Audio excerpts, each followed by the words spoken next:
Ayan. So pag sinabi natin integrity, yan po is yung sincerity, yung truthfulness, yung faithfulness ng Word of God. Amen.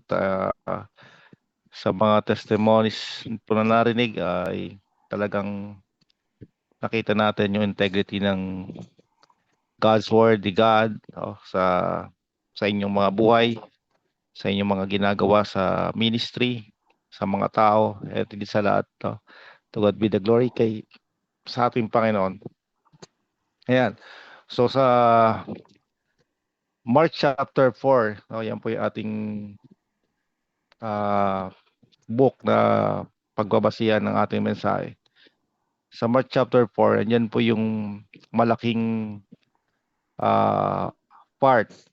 May malaking part pagdating sa integrity of God's Word.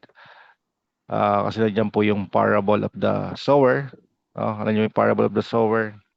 Andiyan din yung a lamp under basket. Andiyan din po yung seed growing. And then andiyan yung mustard seed. No? So nandiyan yung power, yung character, and faith in the Word of God. So kung i-compare po niyo yung Mark chapter 4, Matthew chapter 13, and Luke chapter 8, makikita po natin dyan na si Jesus Christ is nagturo at least 10 parables sa isang araw. Yung mga kanyang disciples, yung sa gospel, maliban kay John, may na-record sila na at least 10 parables sa isang araw na ginawa ng pagtuturo ni Jesus Christ. Dito, kikita ko yung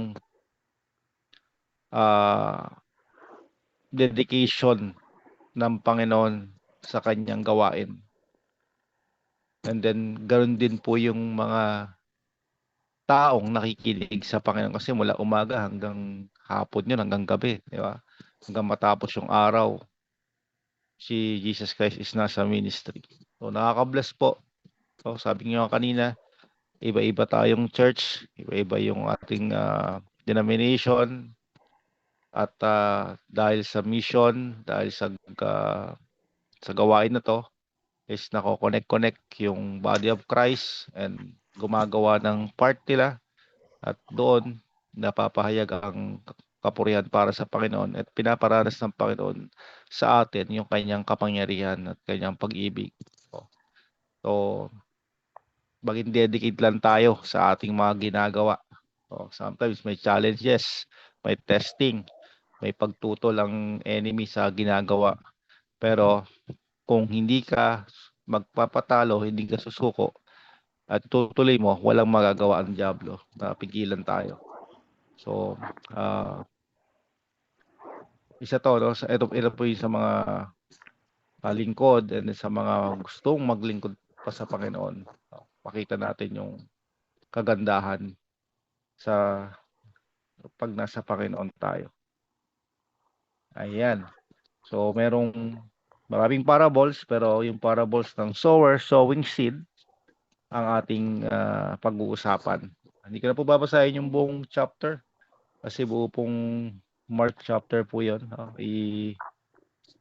Iano ko na lang po yung mga ating main text na gagamitin. Okay, sabi po sa Mark chapter 4 verse 26 and Mark chapter 4 verse 14, at sinabi niya, ganyan ang kaharian ng Diyos, na gaya ng isang taong nag-aasik ng binhi sa lupa. Sa verse 14, ang manghasik ay naghahasik ng salita. So yung the seed is the word of God. So ito po yung pinapakita na simbolo. So ang ginagawa po kasi dyan, ang parable po kasi, talinghaga, God is using a natural thing to illustrate spiritual truth.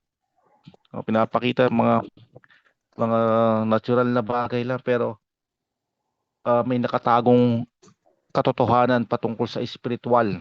Yun po yung paraan ng Panginoon ng pagtuturo. sa mga alagad. So, napakaraming parables ang kanyang tinuro sa mga alagad. Yung iba, hindi talaga nila maintindihan eh. Kaya nagtatanong sila katulad itong parable na ng sowing. Nagtanong po sila dito. Oh. So kapag may parable, tandaan natin, may spiritual truth behind doon sa tinuturo ng Panginoon at napakaganda pong malaman natin at maintindihan kung ano yon. Okay? Mark chapter 4 verse 27. At natutulog at nagbabangon sa gabi at araw at sumisibol at tumalaki ang binhi na di niya nalalaman kung paano. So I believe ito ay importante sa atin.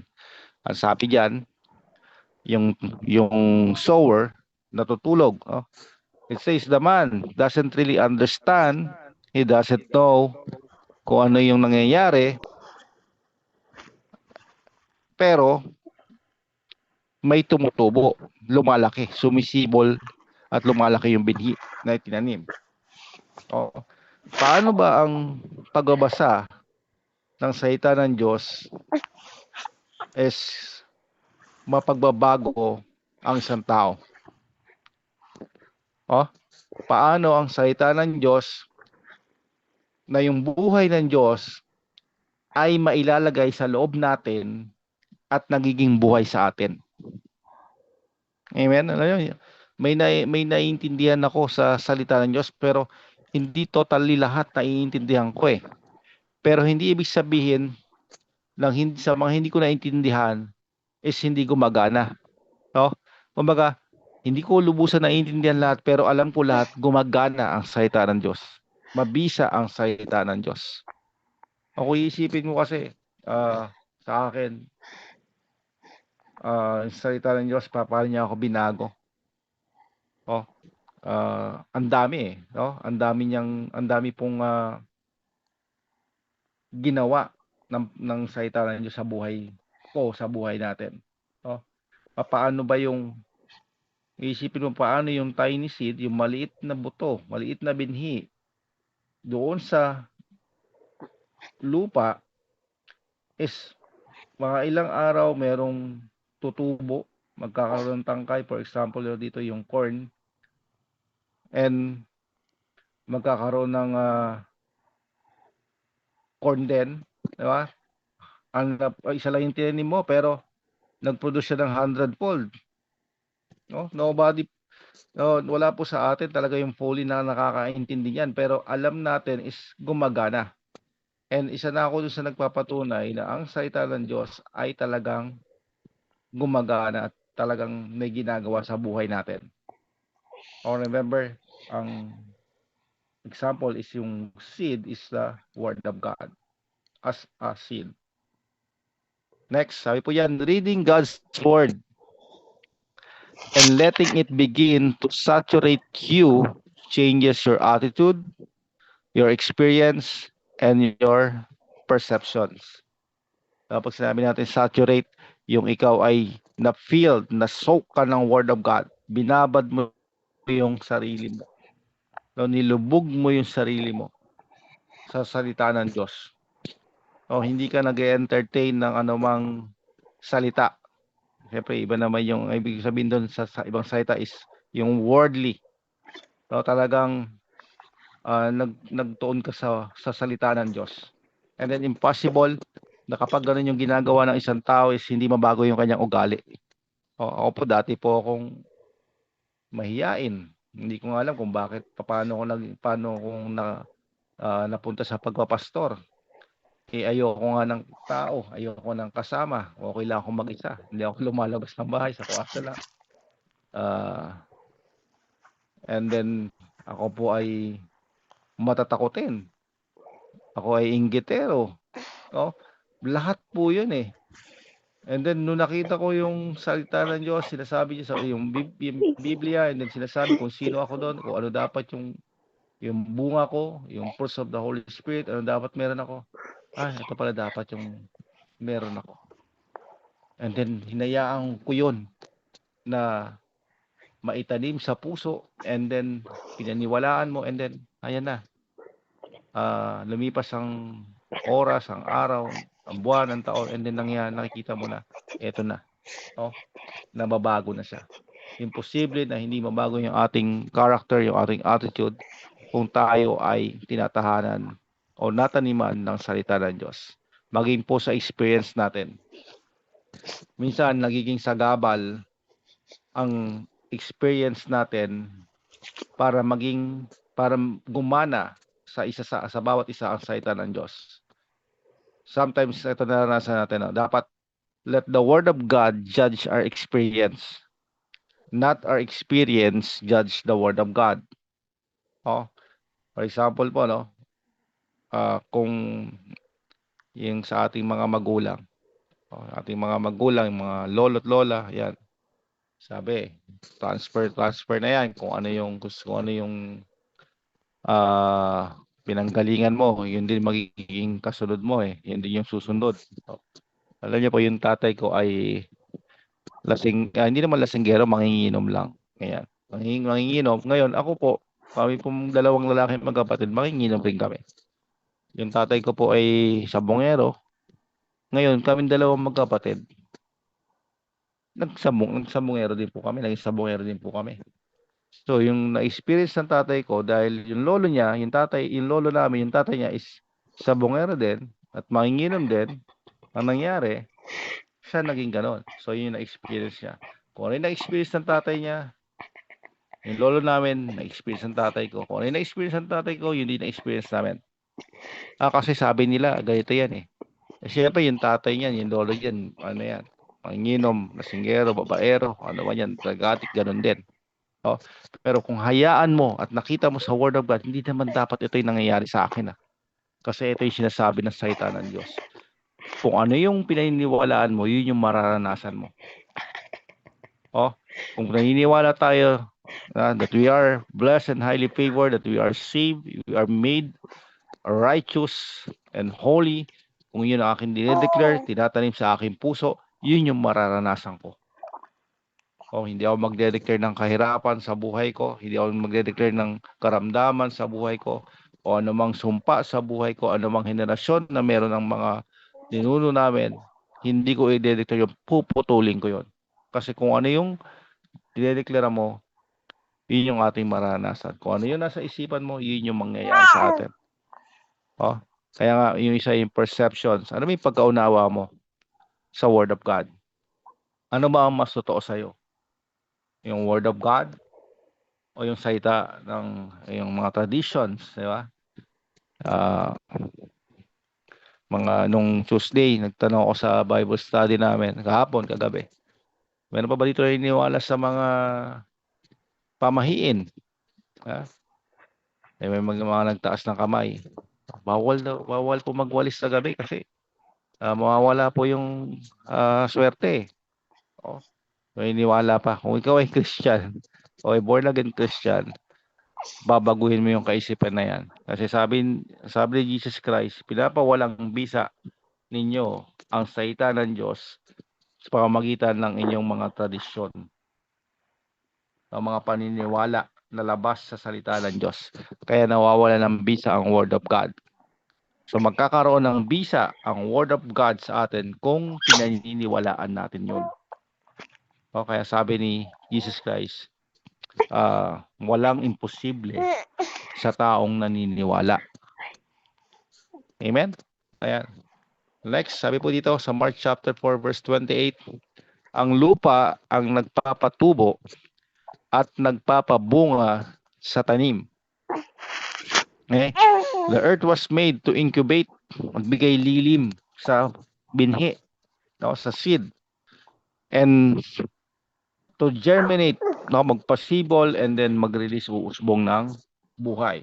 So malaking part yung ginagawa ng earth, ng soil. Sa parable na ito, ang earth or soil dito nagre-represent sa heart natin, sa heart ng tao. And sa parable na to, merong 4 types of soil na binanggit dito si Jesus Christ. Si Lord Jesus. So yung unang soil is yung roadside soil. Ano po ba yung roadside soil?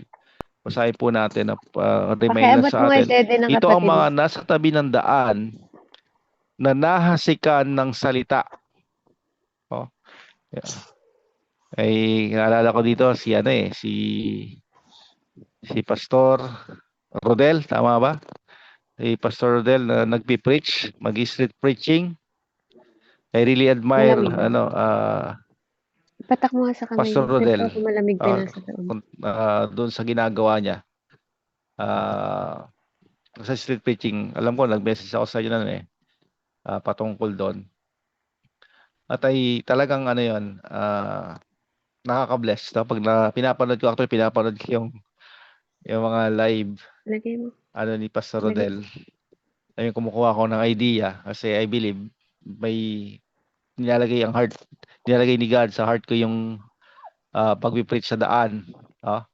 Isa yun sa mga dinidesire ko rin, and kumukuha rin ako kay Pastor Rodel ng mga strategy kanyan. Ayan, no? So sabi, well, hindi naman po tungkol sa sa places, no? More on ito ay sa heart ng tao, but isa kasi sa nabanggit is yung roadside is nasa tabi ng daan. So nahasikan ng salita ng kanilang mapakinggan ito, agad na dumating si Satanas at inagaw ang salitang iniyasik sa kanila. Bakit? Kasi wala sa loob na pakikinig. Alam mo yung nasa loob ka ng simbahan, saan ba madalas nakakarinig ng salita ng Diyos? Sa loob ng simbahan. Ngayon, marami na sa online. Pero ituturing mo pa rin church yun kasi as assembly tayo ng Lord, so tayo ay church. So andun din. So bakit nangyayari na nakinig naman, napakinggan naman pero agad na dumating si Satanas at inagaw ang salitang iniyasik sa kanila. Okay, kasi may time na nasa gawain tayo, wala sa isipan natin ang pakikinig. Napakinggan lang natin pero hindi natin kinuha. Hindi natin itinanim kagad yung seed na yon, yung word of God. Kumbaga parang alam mo yung may biglang dumating na ibon na mandaragit dahil nakitang hindi nakalabas pa yung yung binhi, yung buto, hindi pa naitanim. So kinuha niya kagad. Sometimes tayo ay nagjo-join lang o nagche-church o ano mang gawain pagdating sa Panginoon, hindi intentionally. Ay nako, nakakaya naman, baka hindi ako umattend. Kailangan ko umattend. Parang ganoon yung nangyayari na hindi ko naman po nilalahat, but it's a reminder na doon kumikilos si Satanas at hindi yun, at nakukuha niya yung salita na narinig natin. Kaya sabi dito, sandali lang inagaw. Next po yung rocky soil. At gayon din naman itong mga nasik sa batuhan na pagkarinig nila ng salita, pagdakay nagsisitanggap ng may galak at hindi uugat sa kanilang sarili, kundi isang daling tumatagal. Ayun, na-overwhelm ka lang. May nag-testimony. Wow, ang galing. Ano ba ginawa? Miracle yan. Provision. Financial provision. Healing. So overwhelmed ka sa ginawa ng Panginoon. Pero actually,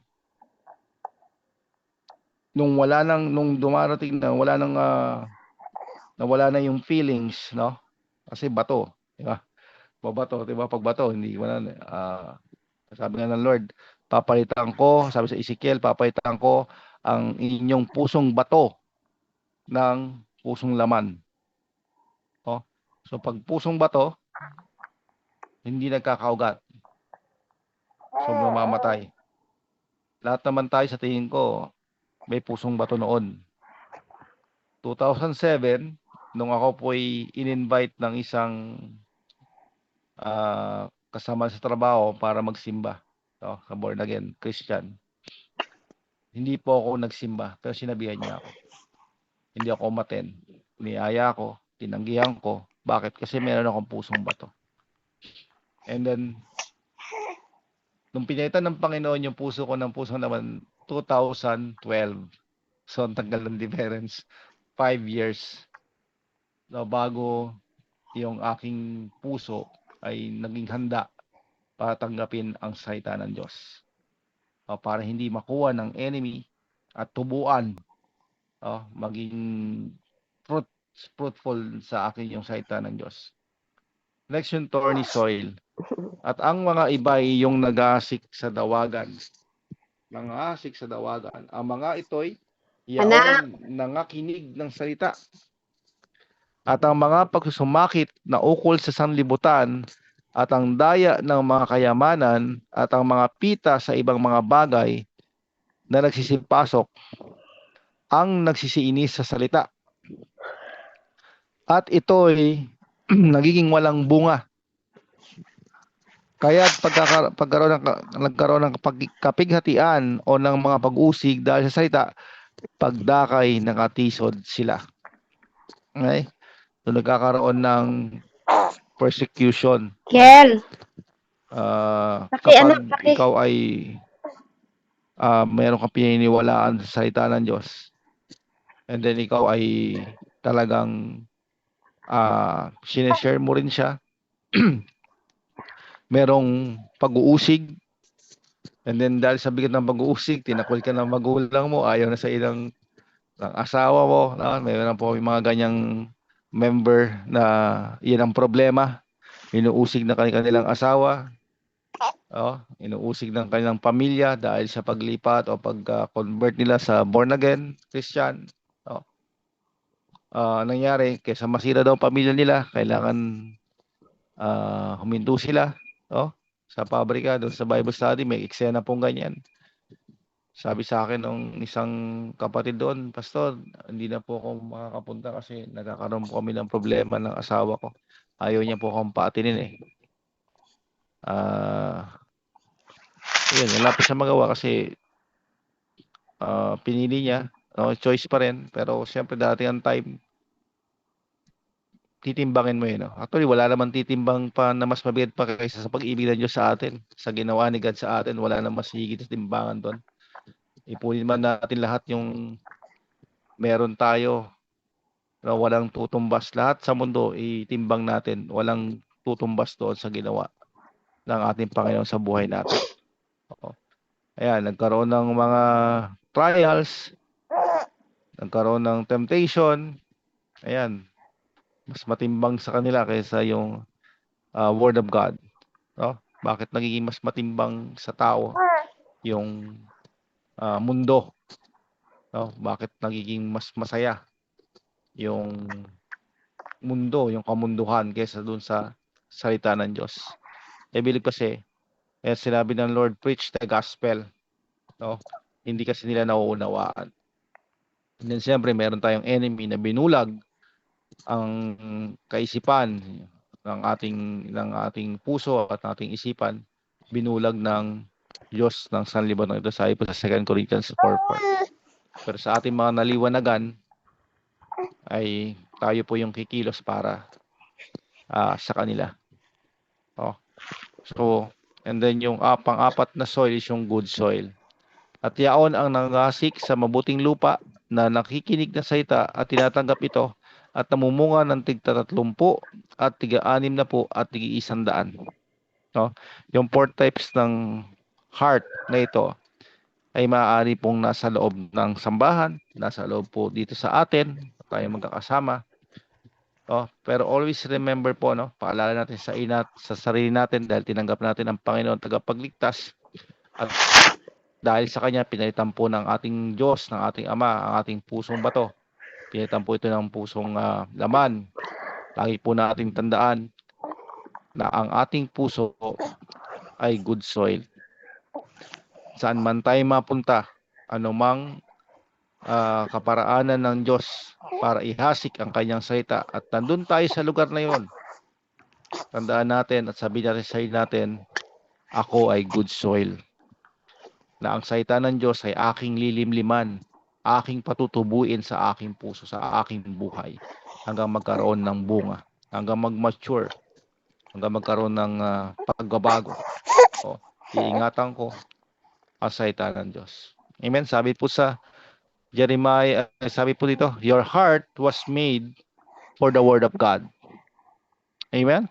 Ang puso natin ay ginawa para sa salita ng Diyos. Yung gusto natin ipaalala. No? Hindi ginawa yung puso mo para sa asawa mo. Hindi ginawa yung puso mo para sa kayamanan. O hindi yan ginawa para sa mga anak mo. Unang ginawa ang puso natin para maisulat ang salita ng Diyos. Amen? And then magiging maayos po lahat. I believe sa salita ng Diyos na kapag inuna natin si God at una sa puso natin ang Panginoon, sabi, love God with all your heart.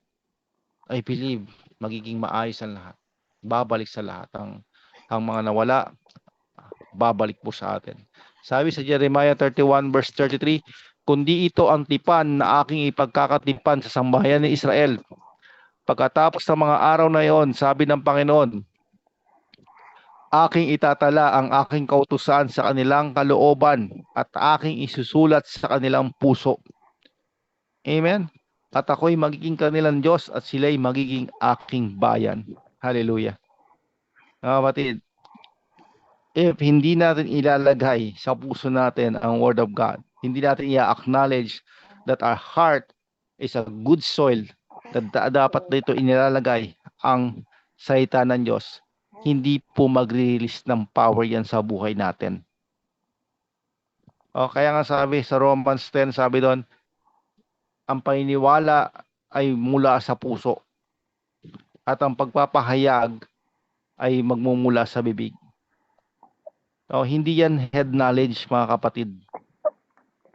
Hindi head knowledge na kilala ko ang Panginoon, alam kong mabuti ang Panginoon, alam kong meron siyang gawin sa akin, magandang bagay po yun. Oh, pero kung head knowledge yan, hindi po yan mag-release ng power sa buhay natin. Diba sabi nga, iba ang may alam ako sa Diyos kesa kilala ko siya. Oh, magkaiba po yun. Knowing about God and knowing God. Magkaiba po yun. Oh, so you have to take the word of God, make it a seed, and plant it in our hearts. Amen? Pag ginawa po natin yon, ang puso natin is soil, good soil, is and design po yon na doon ilagay ang word of God, and then magbubunga po yon. Amen? Automatically, may magbabago sa buhay natin. Hallelujah. Okay? Ay, sorry ko pa nailipat. Ayan. Your heart was made for the word of God. Okay. Ayan po yung verse. Ulitin ko na lang po. Aking itatala ang aking kautusan sa kanilang kalooban at aking isusulat sa kanilang puso. Ayan. Mark 4 verse 28. Unay usbong, saka uhay, pagkatapos ay butil na humihitik sa uhay. Yeah. So, medyo malalim yung kanyang Tagalog, pero yung uhay is stem. Oh. Ayan. So, ano pong ibig sabihin nito? Ano pong pinapakita sa atin ito? So, pinapakita po sa atin dito na merong stages or steps to growth and maturity. O, hindi po kagad magaling ka ng mag-pray eh. Yeah? Hindi kagad marunong ka ng mag-preach, magganyan, sisimula ka talaga sa pakikinig. O, so, doon po sa pabrika, nag-assign na po tayo doon ng mga katulad po sa inyo, no? Mayroon na pong opening prayer, may worship, may testimony na kami pong ginagawa at may mga ano po yun, mga baby Christian pa po talaga. Actually, mga galing pa sa convert lang nila, no? Bagong convert pa lang po. Ngayon, may mga marunong mag-pray kasi may mga Christian na rin, pero yung iba hindi pa marunong mag-pray. So last Tuesday, may hawak siyang kodigo, kumbaga, no? Sabi ng mga kasama niya, alam niyo ba, pastor, gumawa siya ng prayer yan, ng notes. Tapos mula umaga, nakikita namin siya talagang inaaral niya, binabasa niya ng paulit-ulit. Why? Kasi nandun pa siya sa level na stage na nagsisimula pa lang siya. So hindi natin pwedeng hindi natin pwedeng yan, ano siya parang ay yan lang hindi mo kaya, gano'n hindi kasi alam natin nagdaan tayo sa gano'n eh. So merong stages, merong steps to maturity, and then kailangan natin silang tulungan.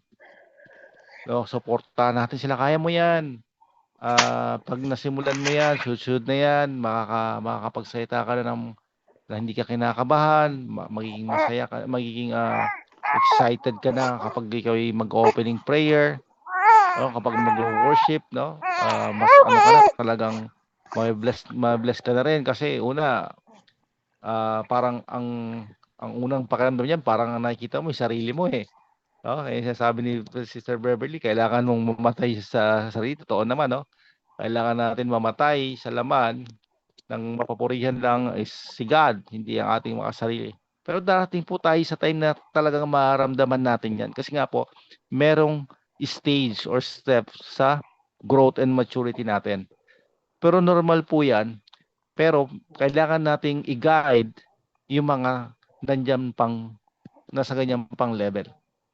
Amen, tayo yung tutulong sa kanila para maging mabuting Kristiyano rin. Amen? Ayan.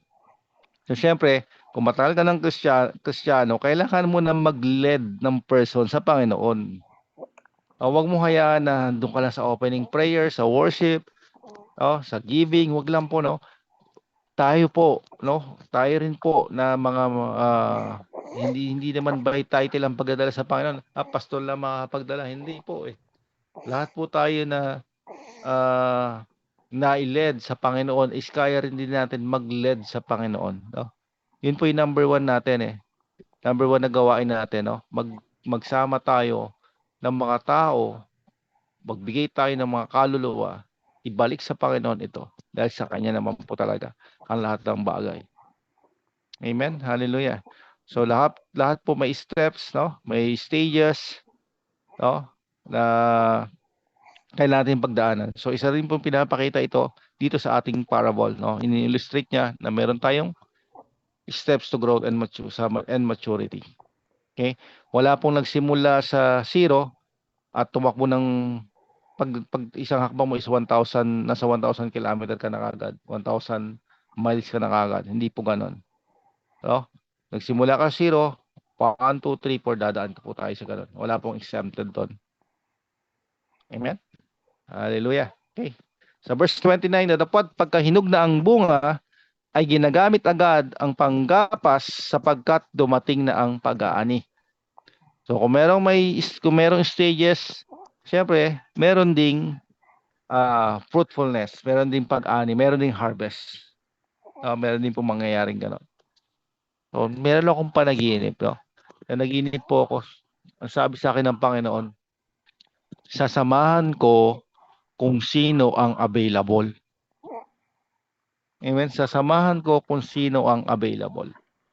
Wala pong ano sa atin eh. Wala pong superstar eh. Wala pong parang wala po tayo sa entertainment na lugar eh, na place eh, no? Ang sabi ng Lord, sasamahan ko kung sino ang available. Pero ang tatanong sa atin, available ba tayo? Kung available ka, mas available si God sa gawain. Sasamahan niya tayo. No? So, nung time na, alam mo po ba yun? Nagkaroon kami ng, actually, meron po akong mini-mentor na isang tao, lalaki siya, sa deliverance. So, siguro nasa simula kami ng mga siguro po last year. Una, ako lang po yung nagpe-pray, nanonood lang siya, nakikinig, nagkakasato ng mga demons, ganyan, didil namin. Ako yung nagko-confront, nakikinig lang siya, ganyan. Hindi pa po niya nagagawa yung nagagawa ko noon. Siyempre, sa pangalan ng Panginoon, Jesus. Ayan. And then, magsimula tong November, December, ayan, ano na siya, Nagka-cast out na rin siya ng demons.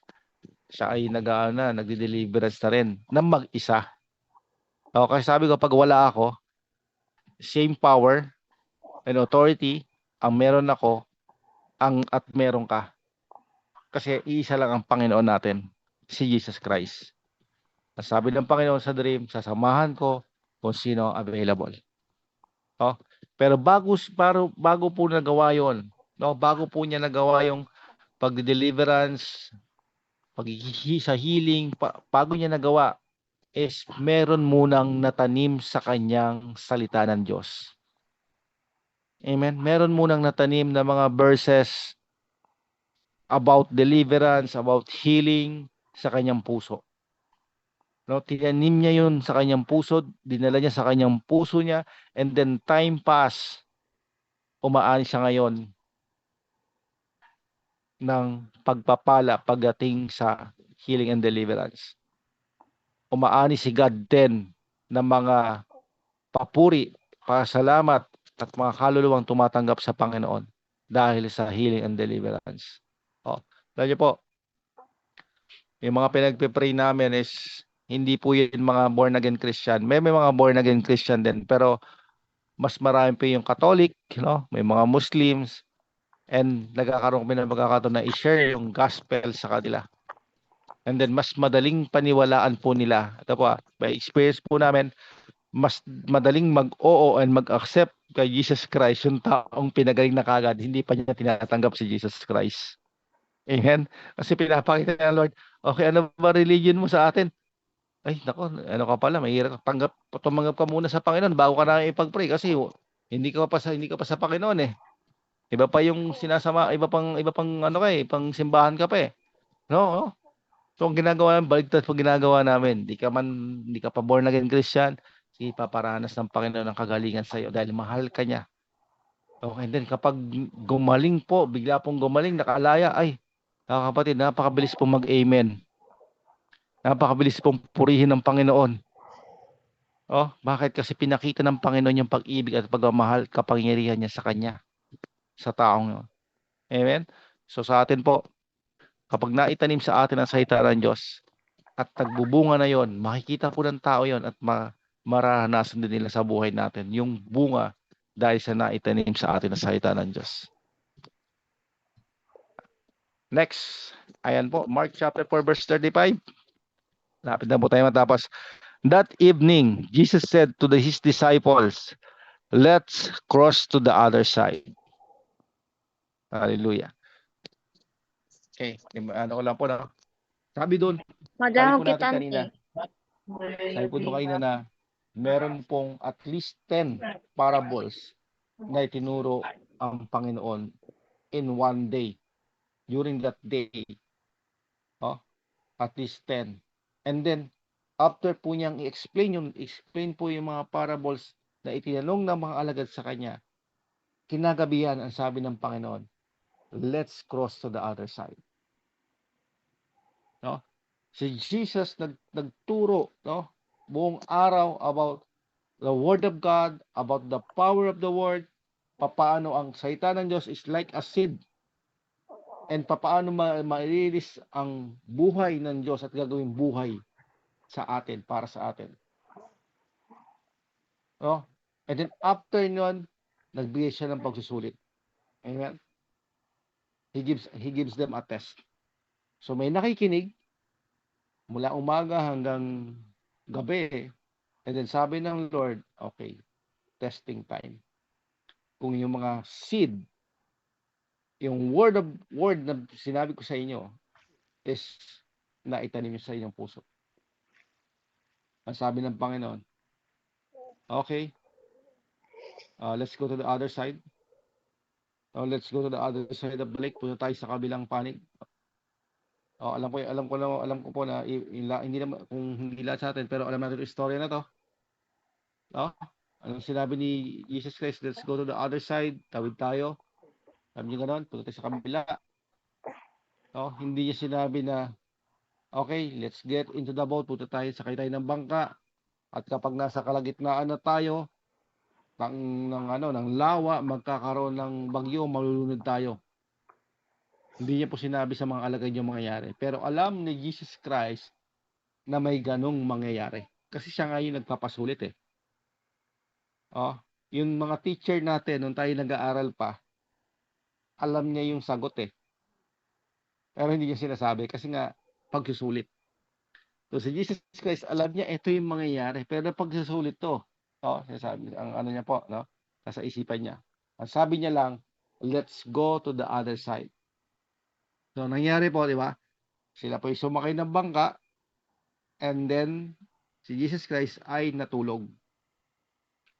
So story, sa pagpapatuloy, nagkaroon ng great storm.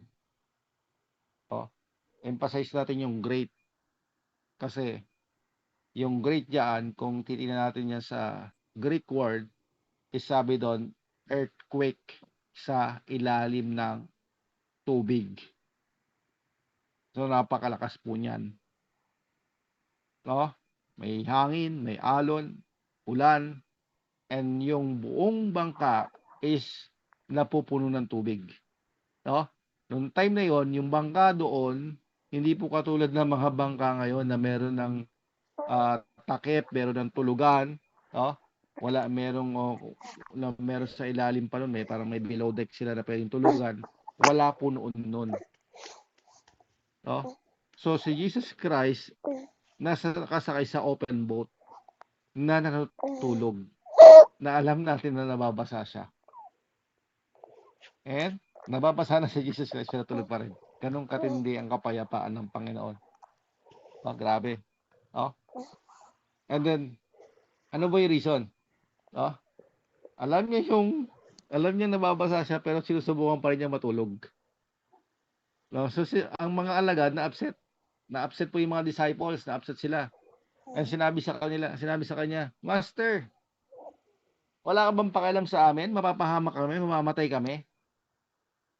So in other words, sinasabi nila, do something.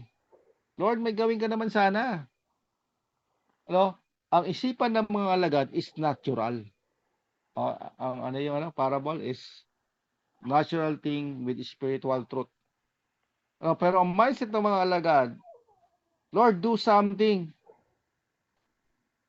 Magsagwan ka, Lord. Kumuha ka ng may balde o may tabo yan, Lord. Alisin mo yung tubig dun sa daan. Ay, dun sa bangka. Itapon mo. Basta may gawin ka, Lord, kasi papahama kami. Ba't di ka tumutulong? Amen? Alam niyo mga batid, many times sa atin, tayong mga tao, parehas ng ginagawa ng mga alagad dito. God, why haven't you done something sa sitwasyon ko, Lord? Ba't wala kang ginagawa sa sitwasyon ko? Pero ang katotohanan po, God has done something. Pinrovide ng Lord everything na kailangan natin through the atonement of the Lord Jesus Christ. Pinrovide ng Panginoon, produce ng Panginoon, binigay niya ang kanyang salita, ibinigay niya sa atin to as a seed. Ang job natin mga kapatid, itanim ito sa ating puso. Binigay niya sa atin ng scripture, binigay niya sa atin ng Bible. It is our job na to take it as a seed, put in our hearts, meditate it, read it, meditate it until ma-release yung buhay.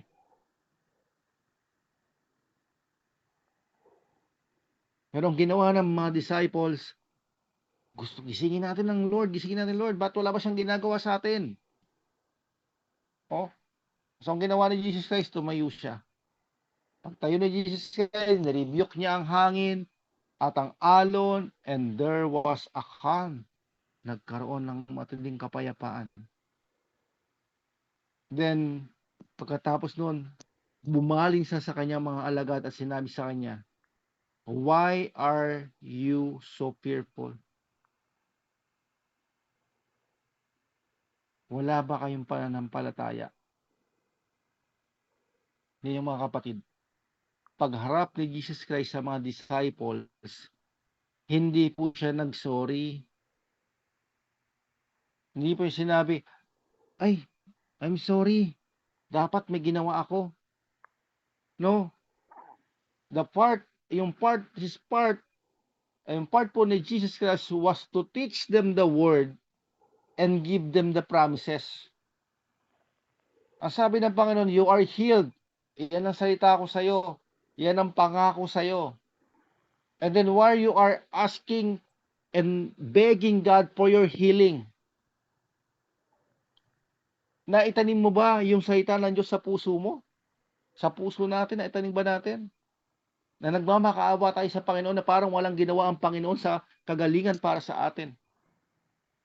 And we are blessed and highly favored that we are saved, that we are delivered, that the authority has been given to Jesus Christ and Jesus gave it to the church, to us. Nakatanim ba ito sa puso natin? And ipaglalaban mo ba ito ng patayan, ng paniniwala? Para patay na sa puso mo na ito sinasabi ng salita ng Diyos. Mamatay man ako, ito yung paniniwala ko. Now, ang devil wants to steal. The thief comes to kill, steal, and destroy. Gusto niyang nakawin yung seed sa puso mo, and then ang gagawin mo, yayakapin ko itong salita ng Diyos. Devil, anumang sinasabi mo sa isipan ko, hindi ko paniniwalaan yan. Bakit? Kasi may nakatanim na sa puso ko. That's why ang devil, gusto niyang i-battle yung isipan mo kasi karamihan sa atin nakatanim lang sa isipan yung Word of God. And then the devil, gumagawa ng situation, matay ka na, hindi ka nagagaling. Oh, it's a lie. Ayain mo sa battle ang devil doon sa salita ng Diyos na nakatanim sa puso mo. Wala siyang magagawa. Hindi siya makakaabot doon. So, kailangan mong itanim sa puso mo yung salita ng Diyos and then patubuin mo and then i-release mo sa isipan mo that this is the truth, that I am blessed and highly favored, that I am healed, that I am delivered, that I am a son of God, I am a child of God. There is no lack sa aking buhay. Sometimes, yes, meron. Pero I will believe in the Word of God kahit nangyayari sa akin yung sitwasyon na ito. God will provide. Kahit hindi nangyayari sa akin, hindi ko naranasan, I will speak, God will provide. Kasi yun yung totoo at yun yung tinanim ko sa puso mo. Sa puso natin. And no one can steal that. Panghahawakan, yayakapin, i-embrace ko yun. Nung sinabi ng Panginoon sa mga alagad, let's go to the other side. Ano po dapat nilang response? Nung sinabi ni Jesus Christ na, let's go to the other side, and then dumating yung testing, dumating yung malakas na bagyo, ang dapat sinabi nila, this is the Son of God. This is the God of the universe. Nung sinabi niya na tatawid tayo sa kabilang ibayo, makakatawid tayo sa kabilang ibayo. Period. Yung testing na yan, ano man yan dumaan sa akin, makakatawid pa rin kami. Kasi yun ang sinabi ng Panginoon. Remember Joshua and Caleb and then the 10 spies, di ba? Yung 10 spies, nag-report sila. Ibinigay ng Panginoon, sabi ng Panginoon, ibinigay ko na sa inyo yung land of Canaan. Ang sabi ng Panginoon, ibinigay niya na. And then, sinurvey nila yung lugar. May mga higante. Oh? May mga parang tipak nila, pagbalik nila, may mga negative reports. Si Joshua and Caleb, dahil nakatanim sa kanila yung sinabi ng Panginoon, ibinigay ko na sa inyo yan. Tignan yung ginagawa ng Panginoon. Hindi niya sinasabi kung ano yung pagdadaanan mo doon sa ibinigay niya. Bakit? Kasi kapag sinabi niya, hindi mo na pupuntahan. Hindi niya natin pupuntahan. Ay, yung pala pagdadaanan ko, hindi ko na pupuntahan yan. Diba? Why hindi na matitis yung faith mo doon sa salita ng Diyos? Ay, pag sinabi ni God, Let's go to the other side. Let's go to your healing. Let's go to your financial provision. Let's go to your restoration. Let's go to your provision. Yes, God. Hindi sinabing, may battle yan. Pipigilan ka ng enemy. O sa mission nyo, may darating na kalaban doon sa inyo. Malapit na yung mission ninyo, yung ginagawa, yung mission po na testimony ninyo, no? May mga nangyayari along the way. And bago pa mag-mission, may mga nangyayari na. Why? Kung sinabi ng Lord, kapag ginawa mo yung mission na yan, may mangyayari sa'yo. So sabi mo, Lord, di na ako tutuloy. May mangyayari pala eh. And then, nasa yung growth and maturity doon. Nasa yung testing doon. Paano ka maka-stand sa pananampalataya mo? Kung hindi i-let ni God yung mga pagbagay na yun. Pero ang sabi niya, ang pangako niya, ikaw ay magaling na. Ikaw ay pinagpala na. Amen? May mag-o-oppose at mag-o-oppose sa atin kapag inuutusan tayo ng Panginoon. Pero pag sinabi niya, walang makakapigil. Kapag tinayuan mo yung pangako niya, magaganap yan sa buhay natin. Amen? According to your word, God, I will do it. Ito sabi mo, God, ito ang mangyayari. Amen? Hallelujah. Praise God po. No? Sa ating last slide po. Your heart was made for the word of God. We need to believe God's word and act upon it. Amen? So, let's pray. Father God in heaven, we thank you, God, sa iyong salita. Salamat po sa iyong mga binhi, sa iyong salita, Lord God. And Lord, kung meron pa po kaming mga pusong bato, kung meron po kaming different soil, Lord God, na hindi po good soil sa amin, Lord God. Lord, sabi mo, papalitan mo ito, Panginoon. Lord, we are here. Kami po'y nagkapapakumbaba sa iyo. Kami po'y dumudulog sa iyo, Lord God. Kami po'y nagsasalita, Lord God, sa iyong mga pangako. Ang aming mga puso, Lord God, ay yung babaguhin. Lord, kami po'y iyong tingnan. Kami po'y iyong check, Lord God. Ito po kami. Handa po namin ipakita. Ano man po, Lord God, na may mga mistakes man po kami, Panginoon, Lord. Kami po'y dumudulog sa iyo at humingi ng tawa sa isip, sa ita at sa gawa. God, tunay ka na ikaw ay mabuting magulang, ikaw ay mabuting ama. At ang nais mo sa amin ay palaging kabutihan. Panginoon, maraming salamat po, Panginoon, sa gabing ito. Sa araw ng aming mga buhay, Lord God. Pagpapala mo ang iyong proteksyon.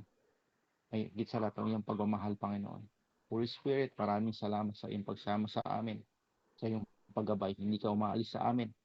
Patawarin mo kami sa mga time na ikaw ay natiting-hatiin namin.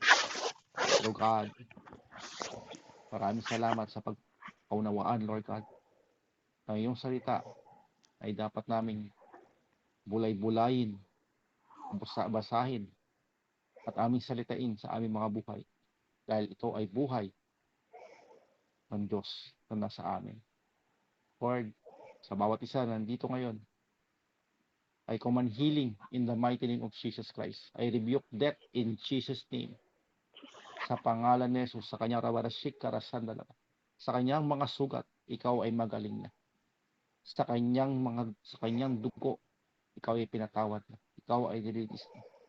In Jesus' name, I rebuke every spirit of addiction sa ating mga pamilya, kung meron man. In Jesus' name, Lord, Holy Spirit, kung meron kang gustong i-lead sa amin, ipakita, word of knowledge, word of wisdom, Lord, kumilos ka, Panginoon. Ito po, pinapaubaya po namin sa iyo ang platform na ito, Panginoon. Ikaw po ang kumilos, ikaw po ang humipo sa bawat isa. Sapat kami iyong pag-aari, kami po iyong mga anak. Kaya Panginoon, i-declare ko po ang iyong salita at malaya po kayong gawin ang iyong ninanasa sa amin, Panginoon. Lord, I command healing sa bawat isa in Jesus' name. Lord, hindi kami pumapayag na ang kagalingan na iyong pangako ay hindi maranasan ng bawat isa sa amin. In Jesus' name, I rebuke cancer in Jesus' name. I rebuke stomach pain in Jesus' name. I rebuke weakness in the mighty name of Jesus Christ. Hallelujah. In Jesus' name. I rebuke poverty in Jesus' name. Hallelujah. I rebuke division in the mighty name of Jesus Christ. I rebuke spirit of pride in Jesus' name. Lord. Holy Spirit, I bind every spirit, unclean things, unclean spirit in Jesus Christ's name. Every pain sa knee, in Jesus' name, sa tuhod, I speak healing, I command healing, I release healing in the mighty name of Jesus sa tuhod. In Jesus Christ's name. Hallelujah. Thank you, Father God. Hallelujah. In Jesus' name. Thank you, Holy Spirit. Hallelujah. Lord God, binabalik ko po sa inyo lahat ng kapurihan. Binabalik ko po, Lord, sa inyo lahat ng karangalan, Panginoon. Kayo lamang po ito, Panginoon. Kami po'y binabahagian mo lang. Maraming salamat po, O God, sa aming mga kapatid na nandito ngayon. At sa mga wala po, Panginoon, we bless them, Lord God, ng life, Lord God, life of God, in Jesus' name. Hallelujah. Thank you, Father, in Jesus Christ's name. Amen. Amen.